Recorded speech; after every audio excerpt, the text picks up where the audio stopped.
জুবিন গার্গ জুবিন গার্গ নামের একটি বিখ্যাত গায়ক, তিনি কিছুদিন আগেই কিন্তু মারা গেছেন। সেই জুবিন গার্গ সম্পর্কে কিছু তথ্য, গুরুত্বপূর্ণ দিক তুলে ধরা হলো। প্রাথমিক তথ্য, বিষয় বিবরণ। পূর্ণ নাম জুবিন বর ঠাকুর, অবশেষে গার্গ হিসেবে পরিচিত। জন্ম 18ই নভেম্বর 1972, মৃত্যু 19শে সেপ্টেম্বর 2025। সেপ্টেম্বর মাসের 19 তারিখে তিনি মারা গেছেন। মৃত্যুর কারণ হচ্ছে সিঙ্গাপুরে একটি স্কুবা ডাইভিং দুর্ঘটনায়। পেশা গায়ক, সুরকার, সঙ্গীত পরিচালক, গীতকার, সঙ্গীত প্রযোজক, অভিনেতা, চলচ্চিত্র পরিচালক, সমাজসেবী ইত্যাদি। ভাষাগত পারদর্শিতা প্রধানত অসমীয়া, বাংলা, হিন্দি এছাড়া প্রায় 40টি ভাষা ও উপভাষায় গান করেছেন। জীবনী ও ক্যারিয়ার। জুবিন গার্গের মূল পরিবারের নাম ছিল বর ঠাকুর, পরে গার্গ উপাধি হিসেবে গ্রহণ করেছিলেন। তার পিতা ছিলেন ম্যাজিস্ট্রেট, কবি, কবিতার ছদ্মনাম কপিল ঠাকুর। তার মা ছিলেন নৃত্যশিল্পী ও সঙ্গীতপ্রেমী।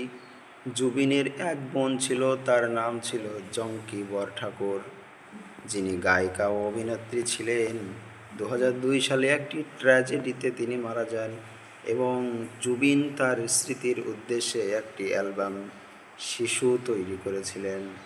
2002 সালে জুবিন গার্গ গরিমা শাইকিয়া নামে ফ্যাশন ডিজাইনারকে বিয়ে করেন। সঙ্গীত ও রেকর্ডস। 1992 সালে জুবিনের প্রথম অসমীয়া অ্যালবাম অনামিকা প্রকাশ পায়। তিনি গেয়েছেন হাজার হাজার গান। জীবনাবধি তিনি 20,000 বা তার বেশি গান রেকর্ড করার কথা বলা হয়েছে। জনপ্রিয় হিন্দি গানের মধ্যে ইয়া আলী অন্যতম জনপ্রিয় গান। তিনি একাধিক বাদ্যযন্ত্র বাজাতে পারতেন: ঢোল, দোতারা, drum, guitar, harmonium, mandolin, keyboard, তবলা ইত্যাদি। তিনি শুধু গায়কই ছিলেন না, অনেকবার সঙ্গীত পরিচালনায়, গীত রচনায়, চলচ্চিত্র পরিচালনায় ও অভিনয়ে কাজ করেছেন। সামাজিক ও রাজনৈতিক ভূমিকা।